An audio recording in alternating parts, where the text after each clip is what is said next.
ഞാൻ മുൻപൊരു വീഡിയോയിൽ പറഞ്ഞിട്ടുള്ളതുപോലെ പോലീസ് കഥാപാത്രങ്ങളിലൂടെയാണ് സുരേഷ് ഗോപി സൂപ്പർ സ്റ്റാർ ആയത്. എന്നാൽ അത് തന്നെയായിരുന്നു അദ്ദേഹത്തിന് കിട്ടിയ ശാപവും. ഫോർ എക്സാമ്പിൾ, നമുക്ക് ബഡാ ദോസ്ത് എന്ന സിനിമ എടുക്കാം. ആളൊരു ഡോൺ കഥാപാത്രമായി വന്ന സിനിമയായിരുന്നു അത്. എന്നാൽ അതിന്റെ ബാക്ക്ഗ്രൗണ്ടിൽ ആളൊരു പോലീസായിരുന്നു. അടുത്തത് ബ്ലാക്ക് ക്യാറ്റ്. സുരേഷ് ഗോപിയുടെ കരിയറിലെ വ്യത്യസ്തമായ ഒരു കഥാപാത്രമായിരുന്നു അത്. എന്നാൽ അതിന്റെ ബാക്ക്ഗ്രൗണ്ടിലും പോലീസ് സ്റ്റോറി ഉണ്ട്. ഇനി ജനാധിപത്യം.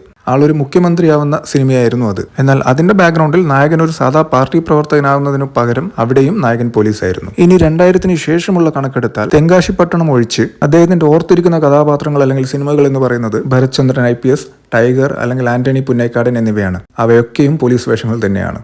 അവിടെയാണ് ഈ സിനിമ വ്യത്യസ്തമാവുന്നത്. സുരേഷ് ഗോപി നായകനാവുന്ന, എന്നാൽ നായകന് യാതൊരുവിധ പോലീസ് ടച്ചും ഇല്ലാത്ത ഒരു പ്രോപ്പർ ആക്ഷൻ സിനിമ.